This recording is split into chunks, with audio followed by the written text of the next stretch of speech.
ጤና ይስጥልን የከበረ ሰላምታችን በመላው ዓለም ሆናችሁ ቃል ስፖርት ዩቲዩብ ቻናላችንን ለምትከታተሉ ውድ አድማጮቻችን ሁሉ ይድረስ ብለናል። ከእናንተ ከሆነው ቃል ስፖርት ዩቲዩብ ቻናል ለዚህም ሰዓት መርጠን ያሰናዳላችሁን ስፖርታዊ ጥንቅሮች እንደ ሁልጊዜው በቅደም ተከተል እያጋራናችሁ ቆይታ የምናደርግ ይሆናል። እስከ ፕሮግራማችን ፍጻሜ ከእኛ ጋር ቆዩ። ላይክ፣ ሰብስክራይብ፣ ሼር ማድረግ ግን ዛሬም እንዳይረሳ። በሀሳብ መስጫ ሳጥናችን ላይ ዛሬም በርከት ያሉ ጨዋታዎች አሉ። በጨዋታ ዙሪያ አሊያም በምትደግፏቸው ክለቦችና በፕሮግራማችን ይዘት ላይ መልከታዎቻችሁ እንደ ሁልጊዜው ልታጋሩን ትችላላችሁ። በመረጃ ሰዓታችን አስቀድመን የተወሰኑ የሀገር ቤት መረጃዎችና በአውሮፓ ጨዋታ ጥቆማዎችን ይዘናል። በታላላቆቹ ክለቦች የሪያል ማድሪድ አሰልጣኝ ጋዜጣዊ መግለጫቸው በትልቁ ሲጠበቅ ነበር፣ እናነሷለን። በርካታ ሀሳቦችን የያዘ ነው። በባርሴሎና በኩል አያሸንፉም እየተባለ ነው ያሉት ሰው ናቸው በጣም አነጋጋሪው። የቡድኑን ወሳኝና ቁልፍ ተጫዋች እናነሳለን። በአውሮፓ ታላላቅ ክለቦች፣ ታላላቅ ቡድኖች እንዲሁ ታላላቅ ተጫዋቾች ዕለታዊ ጥንቅሮቻችን እንደተጠበቁ ናቸው። በተወዳጁ የእንግሊዝ ፕሪሚየር ሊግ ዛሬም ቀጥለው የሚካሄዱ ጨዋታዎች አሉ። በፕሪሚየር ሊጉ አዲስ ያወቅነው ነገር አለ፣ እናካፍላችኋለን። በአጫጭር ስፖርታዊ መረጃዎቻችን ከዝውውር ጋርም የተያዘ ተጨማሪ ጥንቅሮችን ይዘናል። በታላላቆቹ ክለቦች የማንቸስተር ሲቲ ወሳኝ ሰው ጋርዲዮላን አስገራሚ መረጃ እንነግራችኋለን። የቡድኑ ወሳኝና ቁልፍ ተጫዋችን ሃላንድን በተመለከተና ከክለቡ የተሰናባቾች ቁጥር አሁንም እየጨመረ ነው። ተጨማሪ ጥንቅር በዩቲዩብ ገጻችን ተይዟል። የቼልሲው ሰው ልቤ ተሰብሯል እያለ ነው። ምክንያቱ በጣም አስገራሚ ነው። ለዚህ ሊያም ሮዛኒየር ምላሽ አላቸው። እሳቸው በቂ ጨዋታ እንዳላሸንፉ አረጋግጠዋል። በስተመጨረሻም የደጋፊውን ድምፅና የልብ ምት የሰሙት ይመስላሉ። በርካታ ሀሳቦችን አንስተዋል። ከእሳቸው ሀሳብ ጋር እያይዘን በጣም ለየት ያለም ጥንቅር ይዘናል። በቼልሲ በኩል ዝውውርና ዛሬ የሚደረገውን ተጠባቂ ጨዋታ የተመለከተ ልዩ ጥንቅር በዩቲዩብ ገጻችን ለእናንተ ውድ አድማጮቻችን እንዲሁም እናካፍላችሁናል። ቅድመ ግምታችሁን እያጋራችሁን ቼልሲያንም አብራችሁን ቆዩን። በሊቨርፑል የመረጃ ሰዓታችን ከዝውውር ጋር በተያዘ በርካታ መረጃዎችን ይዘናል። የቡድን ዜና እናካፍላችኋለን። ከአጥቂው እስከ ግብ ጠባቂው ይዘናል። በሊቨርፑል በኩል እንደዚሁ ተጨማሪ መረጃዎችን ወቅታዊ መረጃዎችን እናካፍላችኋለን። ከአርሰናል ጋር በተያዘ በአርሰናል በኩል በጣም ለየት ያለ መረጃ ይዘናል። ከቀጣይ የሚፋለሟቸው ቡድኖች አንጻር እናየዋለን። ቡድኑ የገጠመው ነገር ከሰሞኑ ለብዙ ትችት እንደዳረገው ይታወቃል። ለየት ያለ መረጃ በጉዳዩ ላይ ይዘናል። በአርሰናል በኩል በጣም ወሳኝ ተጫዋቾችን በጊዜ ሂደት ማጣቱ ዋጋ እንዳስከፈለው ይታወቃል። ሚኬል አርቴታ እናነሳለን። ከአርሰናል ጋር በተያዘ በኦፕታ በኩል የወጣውን መረጃ አለ። የአርሰናል ሌጀንዶች፣ የማንቸስተር ዩናይትድ ሌጀንዶች እነ ቴሪ ዳንኤል ኦነሪ በወቅታዊ ጉዳይም ላይ ያነሱት ትልቅ መከራከሪያ ሀሳቦች አሉ። በዩቲዩብ ገጻችን በአርሰናል የመረጃ ሰዓት ሰፋ ያሉ መረጃዎችን እንዲሁም እናካፍላችሁም ይሆናል። በማንቸስተር ዩናይትድ በኩል ሌጀንዶች ለሁለት ተከፍለዋል። የተከፈሉት ደግሞ በራሳቸው ሀሳብ ነው። በጣም አነጋጋሪውን መረጃ ለዩናይትድያን እናካፍላቸዋለን። ከዚህ ጋር በተያዘ የካሪክ ቡድንና የሩበን አሞሪ ቡድን በጣምራ ያላቸውን በጣም አስገራሚ መረጃም እናካፍላቸዋለን። ስለ ወጣቱ ተጫዋች የዩናይትዱ ሌጀንድ የሚለው ነገር አለ። በእርግጥ ማይከል ካሪክም ከሰሞኑ ያሉት ነገር አለ። የማንቸስተር ዩናይትድን የወቅታዊ የዳኝነት ውሳኔ ጋር በተያዘ አለን ሺረር ትችቱን ያቀርባል። ውድ ቤተሰቦቻችን ምን እንደተፈጠረ እንነግራችኋለን። ከጉዳት ጋር በተያያዘ የማቲያስ ኩኛ ስም እየተነሳ ነበር፣ እናጠራዋለን ጉዳዩን። በዩናይትድ በኩል የዝውውር መረጃዎች በቃል ስፖርት ዩቲዩብ ቻናል የመረጃ ሰዓታችን እናካፍላችኋለን። ቃል ስፖርት ዩቲዩብ ቻናል ከኛ ጋር ቆይታ የምታደርጉ ከሆነ እነኝና ሌሎች የተመራረጡ ርዕሰ ጉዳዮችን እያካፈልናችሁ ነው ቆይታ የምናደርገው። ሀሳብ መስጫ ሳጥናችን ክፍት ነው። መረጃዎቻችን ላይ ያላችሁን ሀሳብ አሊያም በመደግፏቸው ክለቦች አሊያም በጨዋታዎች ዙሪያ መልከታዎቻችሁን እያጋራችሁን አብራችሁን ቆዩን። የኢትዮጵያ ፕሪሚየር ሊግ ዛሬ አንድ መርሃ ግብር ይደረጋል። በአዲስ አበባ ስቴዲየም ቅዱስ ጊዮርጊስ ከአዳማ ከተማ ጨዋታቸውን የሚያደርጉ ይሆናል። የ28ኛ ሳምንት ተጠባቂ መርሃ ግብር ነው። ትላንትና በ28ኛ ሳምንት መርሃ ግብር አዲስ አበባ ላይ ሸገር ከተማ ባህር ዳር ከተማን 2-0 አሸንፈዋል። ኢትዮ ኤሌክትሪክ ከኢትዮጵያ መድን 1-1 ተጠናቋል። ሐዋሳ ዩኒቨርሲቲ ላይ መቻል ከሐዋሳ ከተማ 0-0፣ እንደዚሁም ወላይታ ዲቻ ምድረ ገነት ሽረን 1-0 እንዳሸነፈ ይታወቃል። ዛሬ ቅዱስ ጊዮርጊስ እና የአዳማ ከተማ የ28ኛ ሳምንት የመጨረሻ ጨዋታ ይሆናል ማለት ነው። ሙሉ የደረጃ ሰንጠረዡን በቀጣይ መረጃ ሰዓታችን እናካፍላችኋለን። በአውሮፓም ዛሬ የሚጠበቁ በርካታ ያሉ ጨዋታዎች አሉ። በፕሪሚየር ሊግ ብራይተን ኤንድ ሆቭ አልቢዮን አሜክስ ላይ ከቼልሲ ጋር ምሽት 4 ሰዓት ይጫወታሉ። በላሊጋ ማዮርካ ከቫሌንሺያ፣ አትሌቲኮ ቢልባኦ ከኦሳሱና ምሽት 2 ሰዓት፣ ምሽት 4 ሰዓት ከ30 ዤኗ ከሪያል ቤትስ እና በቤርናቢዮ ሪያል ማድሪድ ከዲፖርቲቮ አላቬስ ሲጫወቱ። በጣሊያን የጥሎ ማለፍ ጨዋታ ነው ያለው። ኮፓ ኢታሊያ ኢንተር ከኮሞ ጋር ጨዋታቸውን የሚያደርግ ይሆናል። የሪያል ማድሪድ ከዲፖርቲቮ አላቬዝ፣ የብራይተን ከቼልሲ ጨዋታ በዚህኛው የቃል ስፖርት ዩቲዩብ ቻናላችን ሰፋ ያለ መረጃ ይዘንበታል። አርቤሎዋን እናስከትል። የሪያል ማድሪድ አሰልጣኝ አልቫሮ አርቤሎአ ጋዜጣዊ መግለጫ እየሰጡ ነበረ። እንደ ሪያል ማድሪድ ሽንፈቶች ተቀባይነት የላቸውም ሲሉ ተደምጠዋል። እሳቸው ሌሎች ያነሷቸው ነጥቦች አሉ። ለአብነት ያክል እሳቸው በቡድን ውስጥ ተጨማሪ ድሎች እንደሚያስፈልጉና ቡድኑ ሁል ጊዜም ማሸነፍ እንደሚገባው አንስተዋል። ከእሳቸው ቆይታ ጋር በተያያዘ ብዙ እንደማይጨነቁ ይልቁንስ እሳቸው ባሏቸው ቀሪ ጨዋታዎች ላይ ትኩረት እንደሚያደርጉ እና ዛሬ በጣም የተሻለውን ነገር ለደጋፊው ማድረግ እንደሚፈልጉ ተናግረዋል። ዋናው ነገር አሁን በጭንቅላት ያለውና በጣም ወሳኙ ነገር ለሪያል ማድሪድ ድል ስለማድረግ ብቻ ነው የማስበው ሲሉ ተደምጠዋል። አልቫሮ አርቤሎአ የሪያል ማድሪዱ አሰልጣኝ። የእሳቸው እንግዲህ የቆይታ ነገር ኦልሞስት ያበቃል ተብሎ ነው የሚታሰበው።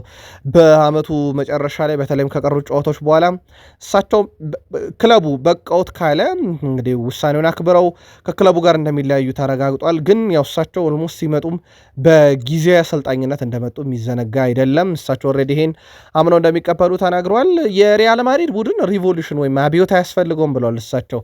አሁን ያለው ቡድን ጠንካራ ቡድን ነው። በዚሁ ቡድን ዋንጫዎችን ማሳካት ይቻላል እንጂ ሌላ በጣም የተለየ ስብስብ ወይም በጣም ጠንከር ያለ ዝውውር ማድረግ አይጠበቅብንም እያሉ ይገኛሉ። ከዚህ ጋር በተያያዘ ግን የፍሎሬንቲኖ ፔሬዝ እቅድ ግን እንደዛ አይደለም። በርካታ ኮከቦችን በርካታ ከዋክብቶችን ወደ ቡድኑ ማምጣት ዋነኛ እቅዳቸው እንደሆነ ይታወቃል። ከበርካታ ኮከቦችም ጋር ስማቸው ሲነሳ እንደነበረ ይታወቃል። የሪያል ማድሪዶች አልቫሮ አርቤሎአ ምንም እንኳን በቂ ነው ቡድኑ ዋንጫ ለማንሳት ቢሉም ካነሷቸው ነጥቦች ውስጥ ኤድዋርዶ ካማቪንጋን የተመለከተው ነው። ኤድዋርዶ ካማቪንጋ በዛ በባየር ሙኒክ ምሽት ካጋጠመው ነገር ወይም ከቀይ ካርዱ በኋላ በጣም ጥሩ ስሜት አልተሰማውም ብሏል። እናም ተጫዋቹ እረፍት ያስፈልገዋል ሲሉ ነው ጭራሽ እሳቸው እንደ ማስተካከያ የወሰዱት። እንደዚህ አይነት ነገሮች ይፈጠራሉ፣ ስህተቶች ያጋጥማሉ። ዳኞችም ስህተት ሰርተዋል በውሳኔው ላይ። እኔ ሁሉንም ነገር ካማቪንጋ ላይ ሳይሆን አልቢትሩ ላይ ነው ልክ ያለው ነው ብዬ ነው የማስበው። ለተጫዋቹ ቢጫ ካርዱ ተገቢ አልነበረም እና በዛን ያክል ደረጃ በጣም ከባድ ጨዋታው ላይ ትልቅ ተጽዕኖ ሊያሳደር የሚችል አይነት ስህተት አይደለም እያለ ነው አርቤሎአ። በነገራችን ላይ ያው ዳኛው ፊሽካ ከነፉ በኋላ ኳሱም በሁለት አጋጣሚ አንዴ በእግሩ እየገፋ ቀጥሎ ደግሞ በእጁ ይዞ መሮጡ ነበረ ለሁለተኛ ቢጫ ካርድ የዳረገው። እሳቸው ግን ተገቢ አልነበረም ብለዋል። ወደ ሪያል ማድሪድ ሲመጡ እንደ አርዳ ጉለር ያለ ወጣት ተጫዋችን በቀጥታ ወደ ሲስተም ውስጥ አስገብቶ ለማጫወት የነበረው ብቃት በቂ እንደነበረ ይናገራሉ እሳቸው። በተለይም በባየር ሙኒክ እና በሲቲ ጨዋታ ላይ እንግዲህ ተጫውቶ ምን አይነት ብቃቱን እንዳሳየ ይታወቃል። ጎሎቹም በጣም አስደናቂ ነበሩ። እናም እንደዚህ አይነት ታለንቶችን በጣም እንደሚወዱና ለቡድኑ እንደሚመጥኑ አንዳንድ ጊዜ እንደዚህ አይነት ተጫዋቾችን ሜዳ ላይ የማይሰለፉበት ጊዜ ቢኖርም ግን ሁሌም በሜዳ ላይ አስፈላጊ አይነት ተጫዋቾች ናቸው። በተለይ ደግሞ ስህተት የሚሰሩ መሆኑ ይታወቃል። ግን ደግሞ ከስህተታቸው መማር ይችላሉ። እንደ አርዳ ጉለር ያለ ተጫዋች ግን በብዙ መንገድ ከእድሜው በላይ ነው። በጣም ድንቅ እንቅስቃሴዎችን ያደርጋል። ለቡድን በጣም ወሳኝ ታዳጊ ነው ሲሉ ተደምጧል አርዳ ጉለርን። በዚሁ ግን የአርዳ ጉለርን ካነሳን የወጣት ቡድኑን እናንሳ። ትላንትና የሪያል ማድሪድ ወጣት ቡድን ሻምፒዮንስ ሊግ ዋንጫ አንስቷል። በዋናው ቡድን አልቀና ያለው ሪያል ማድሪድ በወጣቶቹ ከክለብ ብሩጅ ጋር ያደረጉትን ጨዋታ በ90 ደቂቃ እና በጭማሪው 1-1 ከዛ በመለያ ምት 4-2 አሸንፈው የአውሮፓ ሻምፒዮንስ ሊግን ባለ ክብር ሆነዋል። ውድ ቤተሰቦቻችን ዛሬ ሪያል ማድሪድ በቤርናቢዮ ከዲፖርቲቮ አላቬዝ ጋር በጣም ወሳኝ የተባለ ላሊጋ 33ኛ ሳምንት መርሃ ግብራቸውን ያደርጋሉ። በተለይም ይህን ጨዋታ የሚያሸንፉ ከሆነ ከመሪው ባርሴሎና ጋር ያላቸውን የነጥብ ልዩነት በጊዜያዊነትም ቢሆን ወደ 6 ዝቅ ማድረግ ይችላሉ። ሪያል ማድሪድ 33 ድል አለው በዚህ ዓመት 4 አቻ 12 ሽንፈት ደርሶበታል። ዲፖርቲቮ አላቬዝ በዚህ ውድድር ዓመት 12 ድል 9 አቻ 15 ሽንፈት ደርሶበታል። ሳንቲያጎ ቤርናቢዮ ላይ ነው ዛሬ ጨዋታው የሚደረገው። ማርቲኔዝ ሙኔራ የዛሬውን ጨዋታ በመሃል ሜዳ ዳኝነት ይመሩታል። ሪያል ማድሪድ ባለፉት 5 ጨዋታ 1 ድል ነው ያለው። ባለፉት የመጨረሻ 4 ጨዋታ ደግሞ 3 ሽንፈት 1 አቻ አስተናግዷል። በዲፖርቲቮ አላቬዝ በኩል ባለፉት 5 ጨዋታ 1 ድል 3 አቻና 1 ሽንፈት አስተናግዷል። ሪያል ማድሪድ ዲፖርቲቮ አላቬዝን 37 ጊዜ ሲያሸንፍ ዲፖርቲቮ አላቬዝ 5 ጊዜ ሪያል ማድሪድ ረቷል፣ 3 ያቻ ወጥቷል። የመጨረሻ 4 ግንኙነት 4ቱንም ሪያል ማድሪድ ነው በድል የተወጣው። የመጀመሪያ ዙር ጨዋታም በሪያል ማድሪድ ድል አድራጊነት ነበረ የተጠናቀቀው። ዛሬ ምሽት 4 ሰዓት ከ30 በቤርናቢዮ የሚደረገውን ጨዋታ ማን በበላይነት ሊወጣ ይችላል? ቅድመ ግምታችሁን በዩቲዩብ ገጻችን በሀሳብ መስጫ ሳጥናችን ላይ ያስፍሩልን። ባርሴሎና ሁሉንም ጨዋታዎች አያሸንፍም እያሉ ነው የላሊጋው ፕሬዝዳንት ሃቪየር ቴባዝ። የላሊጋው ፕሬዝዳንት ሃቪየር ቴባዝ ላሊጋው ፉክክር አሁንም አላበቃም እያሉ ይገኛሉ። ገና ብዙ ጨዋታዎች መኖራቸውን የገለጹት እሳቸው ወይም ሃቪየር ቴባዝ ባርሴሎና ሁሉንም ቀሪ ጨዋታ ማሸነፍ አይችልም ብለዋል። አክለውም ሪያል ማድሪድ አሁንም ለዋንጫው መፋለም ይችላል ሲሉ ከማን ጎን ናቸው የሚያስብል ጥያቄ አስነስቶባቸዋል። ባርሴሎና የስፔን ላሊጋን ከሪያል ማድሪድ በ9 ነጥብ ልዩነት እየመራ እንደሆነ የሚታወቅ ነው። እሳቸው ግን የለም ገና ላሊጋው አላበቃም፣ ባርሴሎና የቀሩትን ጨዋታዎች በሙሉ ያሸንፋል ማለት አይደለም፣ ማድሪድ ተስፋ አለው እያሉ ነው። አገልግሎታቸው ለ20ውም ክለብ ፕሬዝዳንት መሆን እንደነበረ ግን የሚዘነጋ አይደለም። ስፔናዊው የባርሴሎና ተጫዋች ላሚን ያማል የ26 የላውረስ የዓለም ምርጥ ወጣት ስፖርት ሰው ሽልማትን አሸንፈዋል። የያማል የላውረስ የዓለም ምርጥ ወጣት ስፖርት ሰው የተባለ ቀዳሚ ወጣት ተጫዋች ሆኗል። ላሚን ያማል ከሽልማቱ በኋላ ሽልማቱን ያሸነፈ የመጀመሪያው ወጣት ተጫዋች በመሆን ክብር ይሰማኛል ብለዋል። አክሎም ስፖርት ዓለምን የመቀየር ኃይል አለው፣ ሜዳ ላይና ከሜዳ ውጪ መሻሻልን መቀጠል እፈልጋለሁ ሲል ተደምጧል። የዘንድሮ የላውረስ የዓለም ምርጥ ስፖርት ሰው ሽልማት የሜዳ ቴኒስ ተጫዋቹ ካርሎስ አልካሬዝ አሸንፏል። ሊዮኔል ሜሲ የላውረስ የዓለም ምርጥ ስፖርት ሰው ሽልማትን ማሸነፍ የቻለ በታሪክ ብቸኛ የእግር ኳስ ተጫዋች እንደሆነ ይታወቃል። በዛው ግን አያይዞ እሱ ሜሲንም አንስቶታል። ላሚን ያማል ሊዮኔል አንድሬስ ሜሲ ምርጡ እግር ኳስ ተጫዋች ነው፣ የምንጊዜም አሁንም እያደረገ ያለው ነገር በጣም አስገራሚ ያደርገዋል ሲል ተደምጧል። ሁሉም ሰው ሊዮኔል አንድሬስ ሜሲን የሚያከብረው በእግር ኳስ ባገኘው ነገር ነው። እኔም እሱን እግር በእግር የሄደባቸውን መንገዶች እከተላለሁም ሲል ተደምጧል። የባርሴሎና ኮከብ ስፔናዊው ላሚን ያማል በጣሊያን ሴሪኤ አንድ መርሃ ግብር ትላንትና ተካሂዶ ነበረ። በ33ኛ ሳምንት የተገናኙት በሊሴና በፊዮረንቲና መካከል የነበረው ጨዋታ 1-1 ተጠናቀቀ። በሊሴ በኩል ቲያጎ ጋብሪኤል 71ኛው ደቂቃ ላይ፣ በፊዮረንቲና በኩል አስቀድሞ ሃርሰን በ30ኛው ደቂቃ ላይ ያስቆጠሯቸው ግብ ናቸው ጨዋታው 1-1 እንዲጠናቀቅ ያደረገው። ምናልባት በውጤት ደረጃ ለሊሴ የሚጠቅም አይነት ውጤት አይደለም። ሊሴ ወራጅ ቀጠና ውስጥ ያለው 28 ነጥብ ላይ ደረሰ። ትላንትና ለመትረፍ በሚያደርገው ጥረት ላይ በጣም ወሳኙን ነጥብ ነው ትላንትና የጣለው። ምናልባት ድል አድርጎ ቢሆን ኖሮ ከወራጅ ቀጠና መውጣት ይችል ነበር። ፊዮረንቲና ነጥቡን ከ35 ወደ 36 አድርሶ በመትረፍ ሂደት ላይ ምናልባትም በጣም ወሳኝ የተባለ ነጥብ ሊሆን ይችላል ለፊዮረንቲና። ጨዋታው 1-1 ነበረ ትላንትና የተጠናቀቀው። እዛው ጣሊያን ቆይተን በበርካታ የአውሮፓ ክለቦች የሚፈለገውና በዓመቱ መጨረሻ ክለቡን ሊለቅ ይችላል የተባለው የኤስ ሚላኑ ፖርቱጋል የፊት መስመር ተጫዋች ራፋኤል ሊያውን በተመለከተ ኤስ ሚላኖች ጠቀም ያለ ገንዘብ ይፈልጋሉ እየተባለ ነው። እስከ 50 ሚሊዮን ዩሮ በላይ ይህን ተጫዋች ለመሸጥ እቅዳቸው እንደዛ ነው እየተባለ ነው። በእርግጥ ወቅታዊ ገበያውንም ሊመለከቱ ይችላሉ ተብሏል። በወቅታዊ ገበያ ላይ አንዳንድ ጊዜ ዝውውሮችን ሊያኖሩ የሚችሉ አጋጣሚዎች ሊፈጠሩ ይችላሉ። የእኛ ተጫዋች ከዚህ ተጫዋች አያንስም የሚሉ አይነት ዝውውሮች ካልተፈጠሩ በስተቀር እስከ 50 ሚሊዮን ዩሮ ሊለቁት ይችላሉ የሚሉ መረጃዎች በስፋት እየወጡ ይገኛሉ። ከወደ ጣሊያን ራፋኤል ሊያኦ መዳረሻውን አልወሰነም፣ ግን ከኤስ ሚላን የመልቀቅ ፍላጎቱ በጣም ከፍ ያለ ነው፣ አዲስ ነገር ካልተፈጠረ በስተቀር ማለት ነው። ቃል ስፖርት ዩቲዩብ ቻናል በዚህም ተጫዋች የዝውውር ጉዳይ ጨምሮ አጠቃላይ በመረጃ ሰዓታችን ዝውውሮችን ስናነሳ እንደዚሁ የራፋኤል ሊያኦንም ጉዳይ እያጠራ ነው። ከስር የምንሄድ ይሆናል። በጀርመን ቡንደስሊጋ ያው አሸናፊው ባለፈው ሳምንት እንደተለየ ይታወቃል። ባየር ሙኒክ በነገራችን ላይ ባየር ሙኒክ በቡንደስሊጋው ሻምፒዮን የሆነበት ነጥብ አሁን 79 ደርሶ ነው። ቀሪ ጨዋታዎች ስላሉት ወደ 4 የሚጠጉ ከዚህ ማሳደግ ይችላል። አሁን ባለው ሂደት ግን ባየር ሙኒክ የአውሮፓን ደረጃ ሰንጠረዡን ላይ የመራ ነው። በግብ ክፍያ ልዩነት 79 ነጥብ ላይ ደርሷል። ባርሴሎና በ31 ጨዋታ ተመሳሳይ 79 ነጥብ አለው። አንድ ተጨማሪ ጨዋታ በግብ ክፍያ ተበልጦ ግን ሁለተኛ ነው።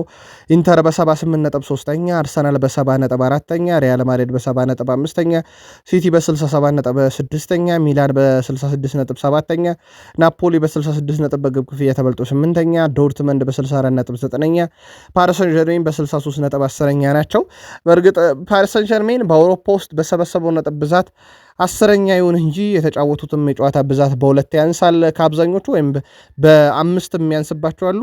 በዛ ላይ ደግሞ የፍራንስ ሊግ መሪም ጭምር ነው። ባየር ሙኒክ ግን ሻምፒዮን የሆነበት የቡንደስሊጋ ነጥቡ ገና ሳይጠናቀቅ በአውሮፓ ውስጥ ትልቁ ነጥብና በርካታ የግብ ልዩነት ያለውም ነው።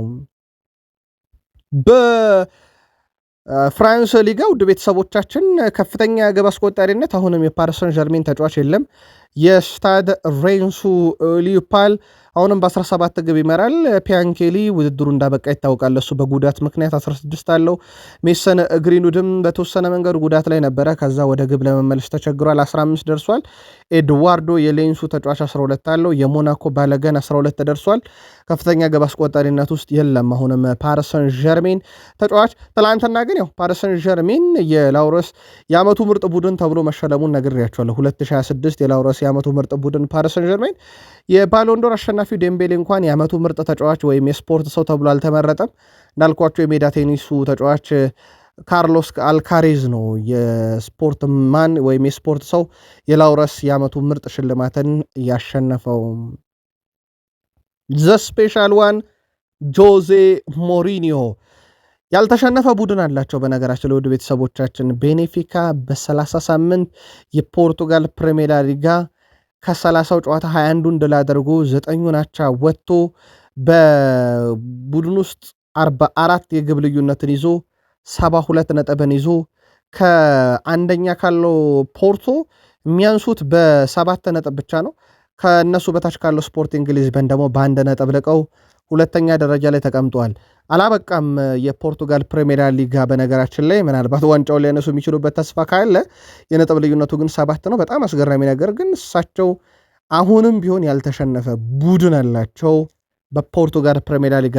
ስማቸው ከሰሞኑ ከሪያል ማድሪድ ጋር እየተነሳ እንደነበረ ይታወቃል። ፍሎሬንቲኖ ፔሬዝ ጥያቄ ካቀረቡ አይናቸውን አያሹም የሚል ቃል ስፖርት ዩቲዩብ ቻናል ላይ ናችሁ ቤተሰቦቻችን። ከእናንተ ከሆነው ቃል ስፖርት ዩቲዩብ ቻናል የሰዓቱን የተመራረጡ አጫጭር ስፖርታዊ ጥንቅሮች እያጋራናችሁ እንገኛለን።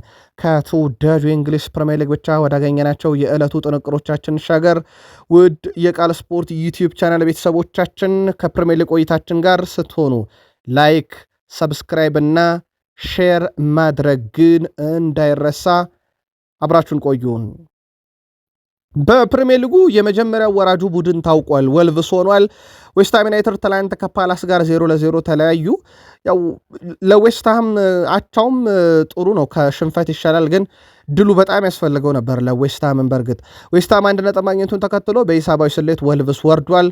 ወልቭስ 5 ጨዋታ እየቀሩት ወደ ሻምፒዮንሺፕ መውረዱ ሲረጋገጥ ወልቭስ ከ8 ተከታታይ ውድድር ዓመት የፕሪሚየር ሊግ ቆይታ በኋላ ወርዷል። በእርግጥ ወልቭስ እንደሚወርድ አውቀውት አወራረዳቸውን ሲያሳምሩ የነበረ ቡድን ነው። አሁን ወልቭስ በ33 ጨዋታ 17 ነጥብ ይዞ ነው መውረዱን ያረጋገጠው። በርንሌ 20 ነጥብ አለው፣ መውረዱን አላረጋገጠም። 19ኛ ቶትናም በ31 ነጥብ 18ኛ ነው፣ ወራጅ ቀጠና ውስጥ ነው፣ መውረዱን አላረጋገጠም። በእርግጥ ዌስትሃም ዩናይትድ ከቶትናም በብዙ ሊርቅ የሚችልበትን እድል ትላንትና ሳይጠቀምበትን የቀረው። ከዝውውር ጋር በተያያዘ የመረጃ ምንጮች እንዳረጋገጡት ከሆነ ያው የአንቶኒ ጎርደን ክለቡን የመልቀቅ ነገር አሁን በጣም እየቀረበ የመጣ መረጃ ሆኗል። የአንቶኒ ጎርደን ፈላጊዎች ደግሞ በርከት እያሉ ናቸው። ወደ ቤተሰቦቻችን ባየር ሙኒክ ወደ ዝውውሩ ደግሞ በስፋት ከገባ በኋላ የአንቶኒ ጎርደን የኒካስልን መልቀቅ ነገር በጣም እየቀረበ መጥቷል።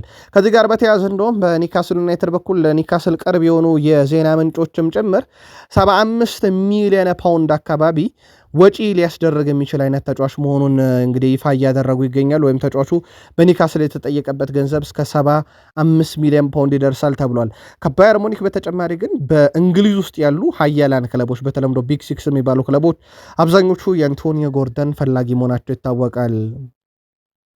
ፔፕ ጋርዲዮላ ኤፕሪል ወር ላይ እንግዲህ አሁንም ጨዋታ ይቀራቸዋል። በፕሪሚየር ሊጉ ገና አላበቃም። የሳቸው ኤፕሪል ወር እስካሁን 40 ጨዋታ አድርገው 32 ድል 5 አቻን የገጠማቸው በቀሪው 3 ጨዋታ ሽንፈት ገጥሟቸዋል። 101 ነጥቦችን ሰብስቧል። በኤፕሪል ወር ብቻ ባደረጓቸው ጨዋታ በአማካይ ወደ 2.53 ነጥብ ይሰበስባል። በኤፕሪል ወር በፕሪሚየር ሊግ የሳቸውን ያክል ነጥብ የሰበሰበ አሰልጣኝ የለም። አንቸሎቲ ከነ ሮቤርቶ ማንቺኒ፣ አሌክስ ፈርጉሰን፣ ጆዜ ሞሪኖ ከሳቸው ቀጥሎ ያለውን ደረጃ ነው ያዙት እና ጋርዲዮላ ይሄ ኤፕሪል አሁን የያዝነው ወር የሳቸው ወር ነው ማለት ይቻላል። ምናልባትም ነገ ጨዋታ ያላቸው የፕሪሚየር ሊጉን አንደኝነት ተርፍ ሙር ላይ ከአርሰናል ሊረከቡ የሚችሉበት እድል አላቸው። በተለይም ድል ካደረጉና በግብ ልዩነቱ ደግሞ 2 ሲደመር ከሆነ ምናልባት ያንን ጨዋታ በተመለከተ ተከታታይ መረጃ በቃል ስፖርት ዩቲዩብ ቻናል በዩቲዩብ ገጻችን ለሲቲ ደጋፊዎች የምናካፍላችሁ ይሆናል። ኤርሊንግ ብሩት ሃላንድ ከ4 ዓመታት ያለፉት 3 ዓመታትን ብናይ 30 ሲደመር የግብ አስተዋጽኦ በሁሉም ላይ አበርክቷል። ለአብነት ያክል 2022/23 ላይ 36 ግብና 8 አሲስት የግቡ መጠን የትየሌሌ ነበረ። 2023/24 ላይ 27 የፕሪሚየር ሊግ ግብና 5 አሲስት ነበረው። ዘንድሮ ውድ ቤተሰቦቻችን 2025/26 የውድድር ዓመት 23 ጎልና 7 አሲስት አለው። ምናልባት የሃላንድ ጥሩ ሲዝን አልነበረም ካለን በአምና 2024/25 የውድድር ዓመት ላይ የነበረው ነው። ዘንድሮ ገና ዓመቱ ሳይጠናቀቅ 30 የግብ አስተዋጽኦ ላይ ደርሷል። ጥሩ ፎርም ላይ ነው ያለው ዘንድሮ። ምናልባት ክለቡን የኤፍኤ ካፕ እና ፕሪሚየር ሊግ ዋንጫን የቀራቸው 3ቱንም የሀገር ውስጥ ዋንጫዎች ማሳካት ይችላሉ፣ የእንግሊዝን ማለት ነው። ምናልባት ሃላንድ በእነኚህ ሁሉ የግብ ብዛቱ ፕሪሚየር ሊግን ያሳካበታል ወይ? የግብ አስተዋጽኦቹ ተደምረው 30 ደርሰውለታል። በውድድር ዓመቱ መጨረሻም የምናየው ይሆናል። ቃል ስፖርት ዩቲዩብ ቻናል ላይ ናቸው። አብራችሁን ቆዩን። የሲቲ መረጃ ሰዓት ላይ ነን። ጆን ስቶንስ የውድድር ዓመቱ ሲጠናቀቅ ማንቸስተር ሲቲን እንደሚለቅ አሁንም ተረጋግጧል። በእርግጥ አስቀድመንም ቃል ስፖርት ዩቲዩብ ቻናል ይሄ መረጃ ነግረናችሁ ነበር። የተቀየረ ነገር እንደሌለ ነው ቢቢሲ ስፖርት ያረጋገጠው። ተጫዋቹ በነፃም ጭምር ነው የሚለቀው። የ31 ዓመቱ ተከላካይ ድንቅ ጊዜን ካሳለፈበት ዋሳሚዎቹ ቤት የውድድር ዓመቱ ሲጠናቀቅ ልክ እንደ ቤርናንዶ ሲልቫ ሁሉ ይለቃል። አምና ኬቨን ደብሮይን ያለቀዋል። ስለዚህ ሲቲ ቤት እድሜያቸው 30 በላይ ሲሆን በነፃ ጭምር እየለቀቋቸውም እንደሆነ ይታወቃል። ከሸጧቸውም ደግሞ በጣም ጥቂት ገንዘብ እያገኙ ነው። ሲቲ ሸጦ ገንዘብ የሚያገኝ አይነት ፕሮፋይል ያለው ክለብ አይደለም። ባለፉት 20 ዓመታት ውስጥ ይልቁንስ ተጫዋቾቹን በደንብ ተጠቅሞ የሚለቅ አይነት ክለብ መሆኑን ዳግም በጆን ስቶንስ አሳይቷል። አስቀድሞ የበርናንዶ ሲልቫ ነበረ። ምናልባት ለሲቲ ደጋፊዎች አንድ ጥያቄ እናንሳ። ጆን ስቶንስ ምርጡ ተከላካይ ነበረ፣ ምንም ጥያቄ የለውም። ግን ይህን ምርጡን ተከላካይ ክለባችሁ ከየትኛው የፕሪሚየር ሊግ ክለብ እንዳስፈረመ ታውቃላችሁ ወይ? በቃል ስፖርት ዩቲዩብ ቻናል በሀሳብ መስጫ ሳጥናችን ላይ ያጋሩን። ልቤ ተሰብሯል ብሏል የቼልሲው የቀድሞ ተጫዋች አፍሪካዊ ሌጀንድ ጆን ኦቢ ሚካኤል። አሁን እየሆነ ባለው ነገር ሁሉ ልቤ ተሰብሯል፣ በጣም አዝኛለሁ።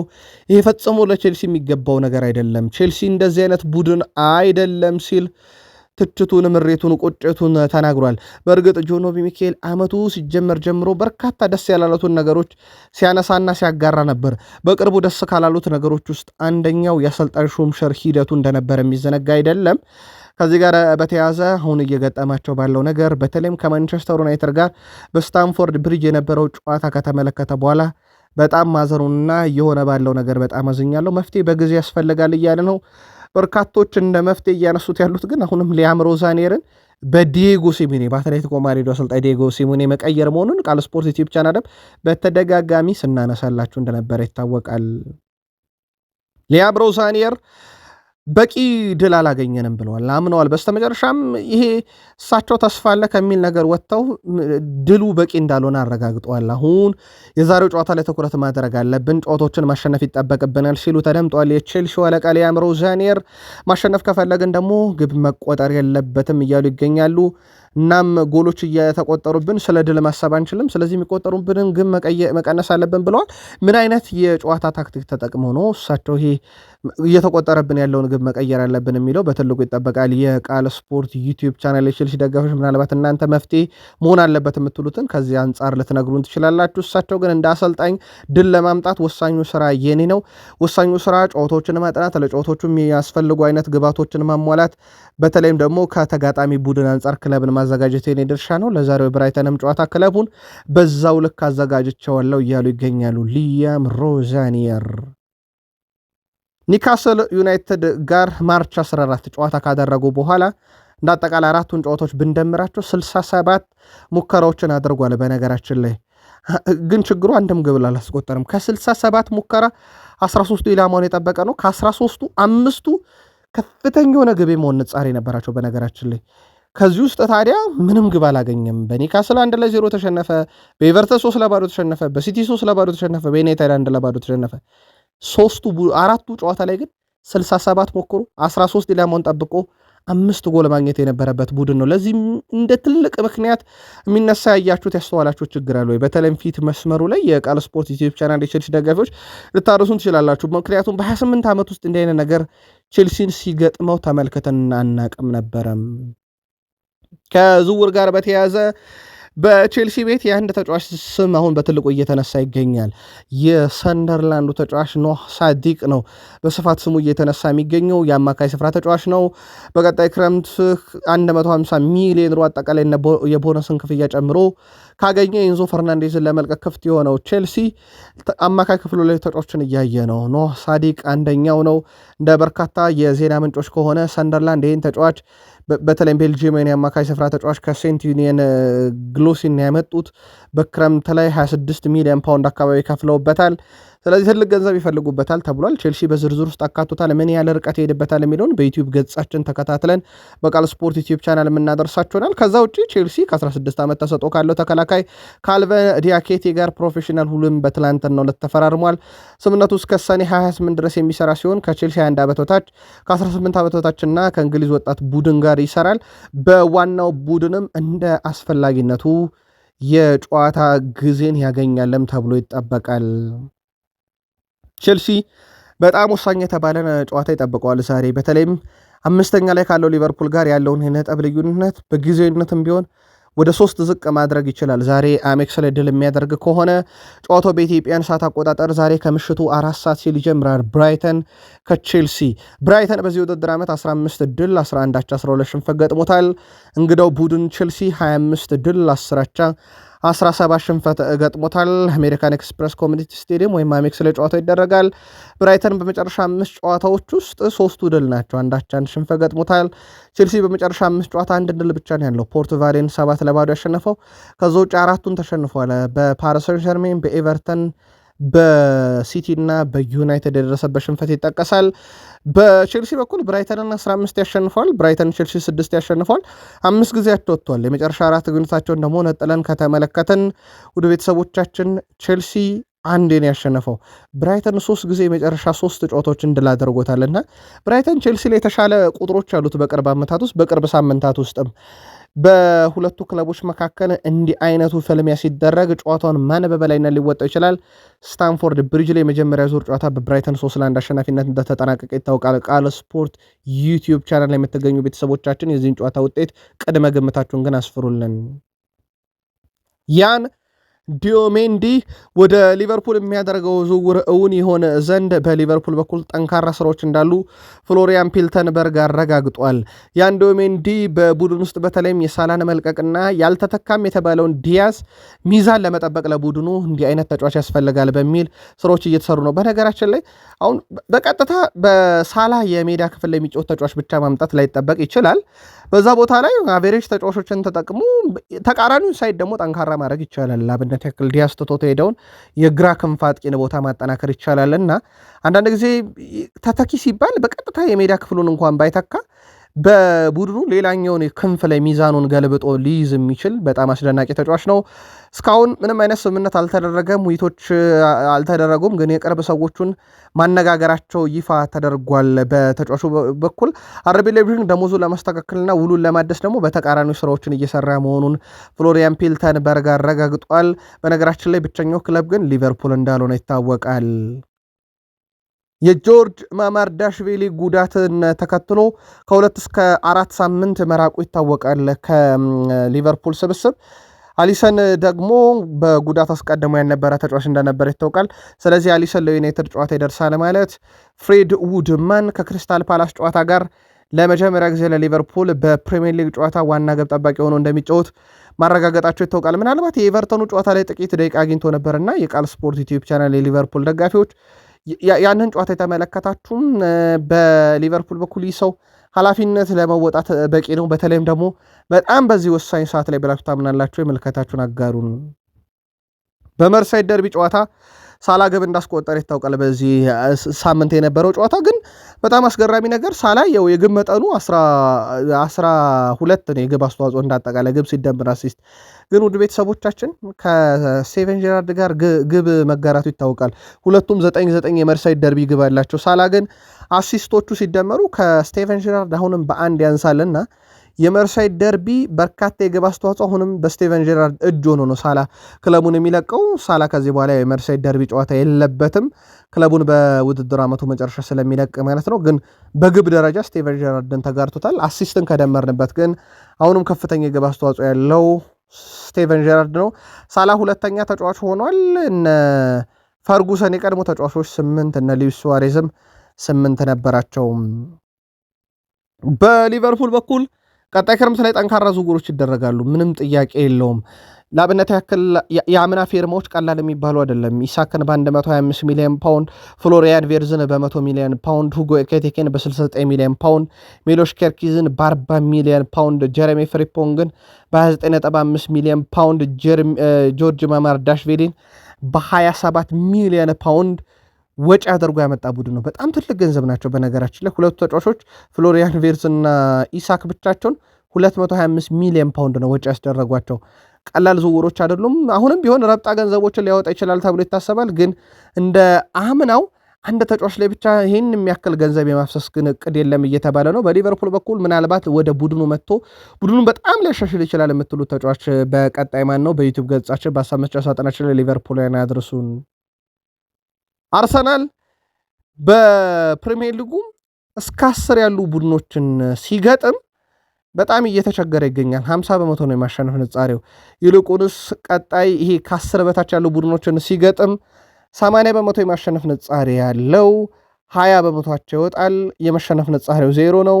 በግብ ደረጃ እንኳን ብናይ ወደ 2.5 ጎሎችን እያስቆጠረ ነው። ወደ 1.9 ትልቅ የግብ ዕድሎችን እየፈጠረ ነውና አርሰናል በጣም የተሻለ የሆነው ከወገብ በታች ያሉ ቡድኖችን ሲገጥማቸው ነው። አርሰናል የተቀሩትን ጨዋታዎች በደሞ ከተመለከተን ከ10 በታች ናቸው አብዛኞቹ። እንግዲህ ከ15ቱ 12ቱን ድል ያደረገ ቡድን ነው በዚህ ዓመት ከወገብ በታች ያሉትን ሲገጥማቸው በደረጃ ሰንጠረዥ ማለት ነው። ምናልባት ሌላ ለአርሰናል የዋንጫ ተስፋ ሊሰጥ የሚችል አይነት አህዛዊ መረጃ ነው ብላችሁ ታምናላችሁ የአርሰናል ደጋፊዎች? ምናልባት ሌላ ተጨማሪ መረጃ በቃል ስፖርት ዩቲዩብ ቻናል እናደርሳችሁ። አርሰናል ከማርች 13 ጀምሮ ማለት ነው በነበሩ ጨዋታዎች ላይም ባለፉት አንድ ወር ገደማ በላይ ማለት ነው 49 ሙከራ አድርጎ 4 ጎል ብቻ ግን ማስቆጠሩ ደግሞ አርሰናል ፊት መስመሩ በጣም እየደከመ ያኔ ሲባል የነበረው የቆመ ኳስ ጥገኝነት ዋጋ ያስከፍሏል ሲባል የነበረው ነገር በትክክልም ዋጋ እያስከፈለ የመጣ ይመስላልና በዩቲዩብ ገጻችን የምትገኙ አርሰናል ደጋፊዎች ይህንስ ጉዳይ እንዴት አያችሁ? ታካፍሉን። የዝውውር መረጃን አስቀድመን እንደምናደርስ ይታወቃል። የሩመር መረጃዎች ይወጣሉ። ለአብነት ያክል የማዱኬ ዝውውር ገና ወደ አርሰናል ሊሄድ ይችላል የሚሉ መረጃዎች ሲወጡ ነበር። የሩመር መረጃዎች ሲወጡ እኛም በቃል ስፖርት ዩቲዩብ ቻናል ባለፈው የክረምት የዝውውር መስኮት በስፋት ስናደርሳቸው የነበረው አንደኛው ይህን ዝውውር በተመለከተ በርካታ ተቃውሞ ሲቀርብበት እንደነበረ በቃል ስፖርት ዩቲዩብ ቻናል ቤተኞች ታስታውሱታላችሁ። የ52 ሚሊዮን ፓውንድ ዝውውር እንደነበረ ይታወቃል።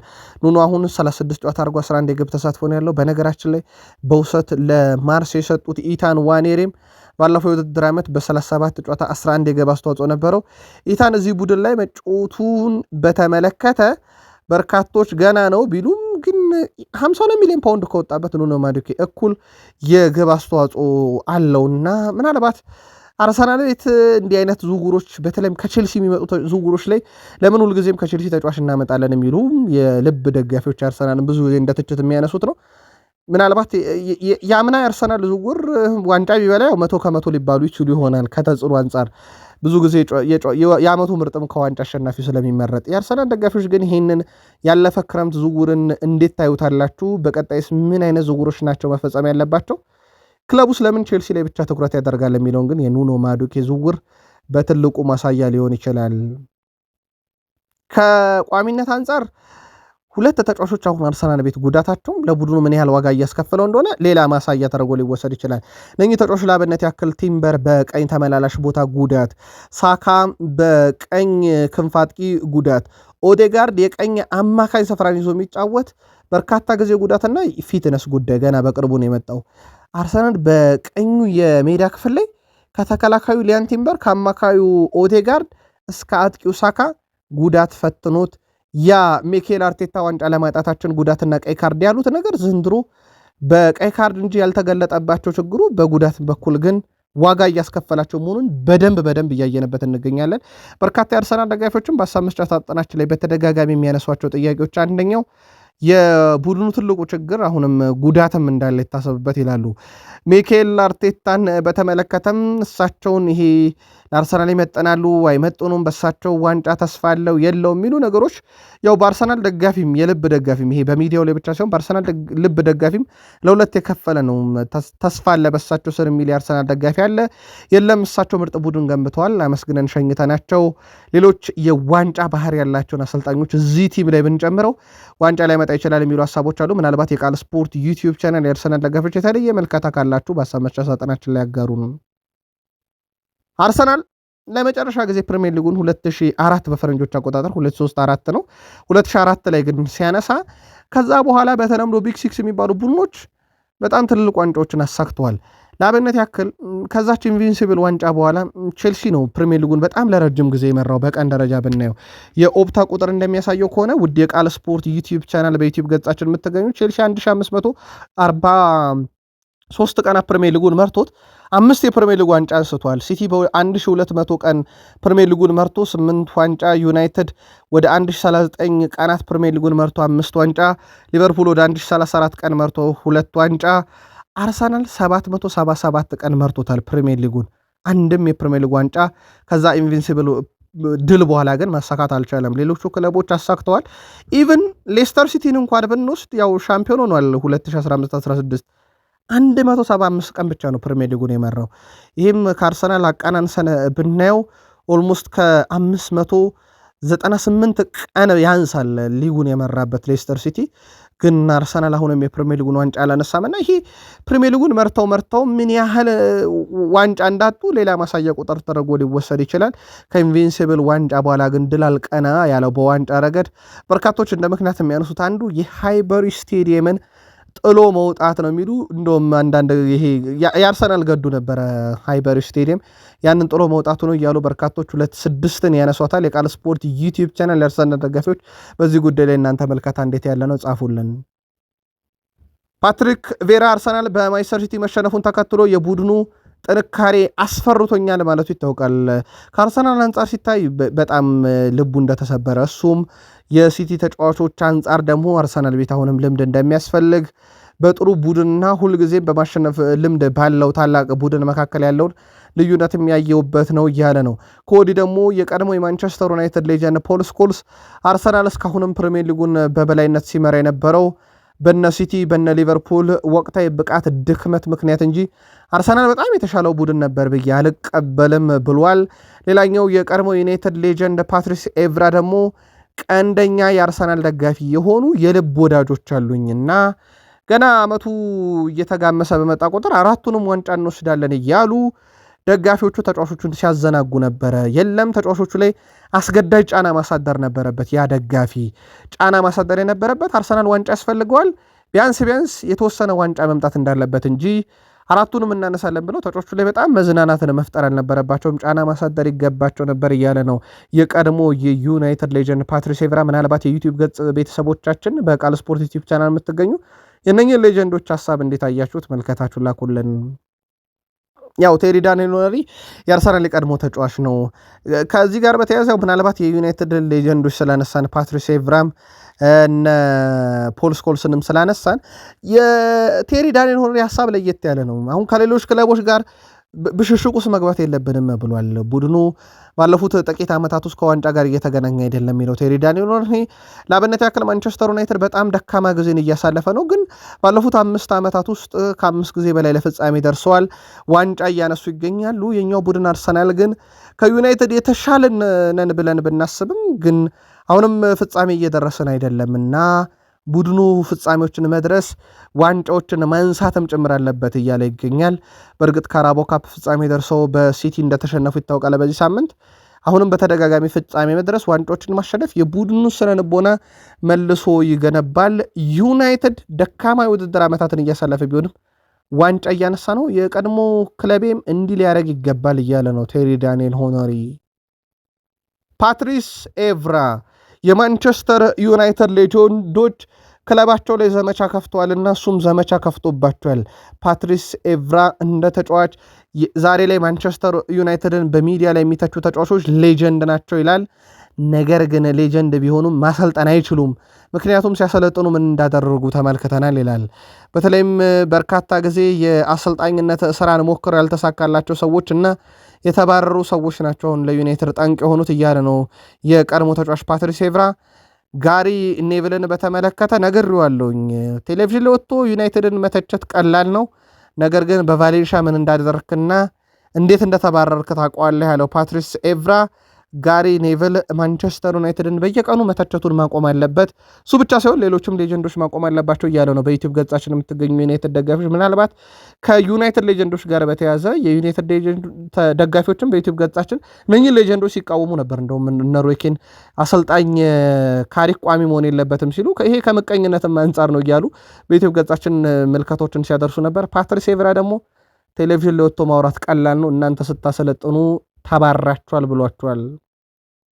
በዩናይትድ በኩል በነገራችን ላይ የሩበን አሞሪ ቡድን ሲደመር በእርግጥ ሩድ ቫን ኒስተልሮይም ጥቂት ጨዋታ ቢሆን መርቶታል። አሁን ማይከል ካሪክ ረጅሙን ጊዜ ግን ቡድኑን የያዙት ሩበን አሞሪ እና ማይከል ካሪክ ናቸው። ዩናይትድ በተወዳጁ የእንግሊዝ ፕሪሚየር ሊግ 188 ኢላማውን የጠበቀ ሙከራ ያደረገ ቀዳሚው ቡድን ነው። በነገራችን ላይ ሲቲ እንኳን አሁን ለፕሪሚየር ሊጉ ዋንጫ በጣም እየቀረበ የመጣው ሁለተኛው ቡድን በፕሪሚየር ሊጉ 170፣ የፕሪሚየር ሊጉ አንደኛ ቡድን አርሰናል 160 ነው ኢላማውን የጠበቀ ሙከራ ያደረጉት። ዩናይትድ 188 ኢላማውን የጠበቀ ሙከራ አለው። ይሄ ትልቅ መሻሻል ብሎታል ስካይ ስፖርት የማንቸስተር ዩናይትድን ይሄኛውን ቁጥሮች ዘንድሮ ዩናይትድ ቤት በርካታ መሻሻል እንዳሉም ዩቲዩብ ገጻችን ላይ በቃል ስፖርት ዩቲዩብ ቻናል በተደጋጋሚ ስናነሳው ነበር። ምናልባት ይሄ ግን እንዳልኳችሁ ነው የካሪክ ብቻ ሳይሆን የሩበን አሞሪምም ውጤት ጭምር በጥቂቱም ቢሆን እንዳለበት የሚዘነጋ አይደለም። ሪያን ጊግስ ኮቢ ሜኖን በተመለከተ እግር ኳስን ለመጫወት ሁሉም ክህሎት አለው። በተጫዋቹ በኩል በተለይም ይሄ በእንግሊዛዊ ሆኖ በዛው አካዳሚ ማደጉ ለዩናይትድ በጣም ጠቅሞታል። መልበሻ ክፍሉን ውስጥም በቀላሉ ለመቀላቀልና ለመላመድ ጠቅሞታል። እኔ እንደሚመስለኝ ከሆነ አሁንም ምርጥ ተጫዋች ነው፣ ነገር ግን ገና ብዙ መማር የሚችላቸው ነገሮች አሉና ከዚህ በላይ ምርጥ ይሆናል። ገና ወጣት ነው፣ አማካይ ነው፣ በዩናይትድ ነው እየተጫወተ የሚገኘው። በርካታ ወጣት ተጫዋቾች እንግዲህ በዩናይትድ አሁንም አሉ ብዬ አምናለሁ እንደ ኮቢ ማይኖ መሆን የሚችሉ እናም እየተሻሻሉ መሄድ ይችላሉ ብለዋል። ከዚህ ጋር በተያያዘ የማንቸስተር ዩናይትዱ አሰልጣኝ ማይከል ካሪክ ከቼልሲ ጋር ከነበረው ጨዋታ በኋላ በእርግጥ በዩቲዩብ ገጻችን የኮቢ ማይኖን ቁጥራዊ መረጃ ከጨዋታው በኋላ በቃል ስፖርት ዩቲዩብ ቻናል ስናቀርብም ነግረናችሁ ነበር። ማይከል ካሪክ ኮቢ ማይኖ ከቼልሲ ጋር ያሳየው ብቃት እኔ እዚህ ከመጣው በኋላ ምርጡ ነው ማለታቸው የሚዘነጋ አይደለም። አለን ሺረር ቫር ላይ ያሉ ዳኞች ማንቸስተር ዩናይትድን ቀይ ካርድ እንዲያደርገውታል ለሌሳንድሮ ማርቲኔዝ። ተመሳሳይ ነገር በተመሳሳይ መንገድ እየተወሰነ አይደለም እያለ ነው። ለአብነት ያክል ይላል አለን ሺረር ነው ይህን ያለው። ውድ ቤተሰቦቻችን በዚሁ አጋጣሚ የዩናይትድ ሌጀንድ አይደለም አለን ሺረር። ታዲያ ሌሳንድሮ ማርቲኔዝን ቫር ላይ ቁጭ ብለው በቀይ ያስወጡ ሰዎች እንዴት ለጋብርኤል ማጋለሽ ቀይ አልሰጡትም እያለ ነው። በተለይም ጋብርኤል ማጋለሽ ከሃላንድ ጋር የነበረውን የጭንቅላት እንቅስቃሴ ቫር ላይ ያሉ ሰዎች እንዴት አላዩትም? እንዴት ካርድ አልተሰጠውም? ይሄ አሁንም ቢሆን ፕሪሚየር ሊጉ ዳኝነት ላይ ጥርጣሬ እንዲኖር የሚያደርግ ጉዳይ ነው። ምክንያቱም የቫር ውሳኔ ካለ ነገሮች መጥራት አለባቸው። ቫር ለምን አስፈለገ ሲል ተደምጧል። ቫር ሁሉንም ጨዋታ በኩል መዳኘት አለበት። የሌሳንድሮ ማርቲኔዝ ቀይ የጋብርኤል ማጋሌሽ ከቀይ ውጭ የሆነበት የህግ አግባብነት አይታየኝም ያለው አለን ሺረር ነው። ማንቸስተር ዩናይትድ በማቲያስ ኩኛ በኩል አዲስ የወጣው ተጨማሪ መረጃ የለም። ተጫዋቹ በተወሰነ መንገድ የህመም ስሜት ተሰምቶት ነበረ ከቼልሲ ጨዋታ ጋር በተያዘ በቼልሲ ጨዋታ ከብሩኖ ሚጌል ፈርናንዴዝ ያገኛትን ኳስ ወደ ግብነት ቀይሮ ዩናይትድ በዛ ግብ 1-0 ድል እንዳደረገ ይታወቃል። 81ኛው ደቂቃ አካባቢ ተቀይሮ ወጥቷል። መጠነኛ የህመም ስሜት እንጂ በጣም የተጋነነ ጉዳት እንዳላጋጠመው ነው ሮብ ዳውሰን ኤስፔን ላይ ያሰፈረው። ተጨማሪ መረጃ በዩቲዩብ ገጻችን በቃል ስፖርት ዩቲዩብ ቻናል በቀጣይ ዘነበተን የምንመጣ ይሆናል። የዩናይትድን በዛው አንድ ዝውውርን ጠቁም የ16 ዓመቱን አጥቂ ኤድዋርዶ ኮንሴያውን ዩናይትዶች ለማስፈረም ፍላጎት አላቸው። ፓልሜራስ እየተጫወተ ነው። የኤስታቪዮ የቡድን አጋር እንደማለት ነው በቼልሲ የሚገኘው። በርከት ያሉ የፖርቱጋል የብራዚል መገናኛ ብዙሃን በስፋት መረጃውን ይዘውት እየወጡ ነው። ለዩናይትድ ደጋፊዎችም ይህን ዝውውር በተመለከተ በቃል ስፖርት ዩቲዩብ ቻናል በቀጣይ መረጃ ተጨማሪ ጥንቅሮችን ይዘን እንመጣለን። ዛሬ በኢትዮጵያ ፕሪሚየር ሊግ ቅዱስ ጊዮርጊስ ከአዳማ ከተማ ጨዋታቸውን የሚያደርገው ይሆናል። ብቸኛ የ8ኛ ሳምንት ቀሪ ጨዋታ ነው። ዛሬ 9 ሰዓት ሲል በአዲስ አበባ ስቴዲየም ይካሄዳል። በተወዳጁ እንግሊዝ ፕሪሚየር ሊግ ብራይተን ከቼልሲ አሜክስ ላይ ምሽት 4 ሰዓት፣ በላሊጋ ማዮርካ ከቫሌንሺያ፣ አትሌቲኮ ቢልባኦ ከኦሳሱና ምሽት 2 ሰዓት፣ ዢሮና ከሪያል ቤትስ፣ ሪያል ማድሪድ ከዲፖርቲቮ አላቬዝ ምሽት 4 ሰዓት ከ30፣ በኮፓ ኢታሊያ ኢንተር ከኮሞ ምሽት 4 ሰዓት ይደረጋሉ። ለምትደግፏቸው ክለቦች መልካም ድል በድል ይሁኑ፣ ግብ በግብ ይሁኑ ብለናል። ቃል ስፖርት ዩቲዩብ ቻናል ለእናንተ ውድ አድማጮቻችን ለተማክሰኙ ጥንቅራችን እዚህ ጋር ያብቃና ጥቂት ቆይታ እንመለስ። ላይክ ካረጋችሁን ለእኛ በቂ ነው። ሰብስክራይብ አድርጋችሁ የደወል ምልክቷን ከተጫናችሁ ዜናው ሲለቀቅ ወዲያው ይደርሳችኋል። አበቃን።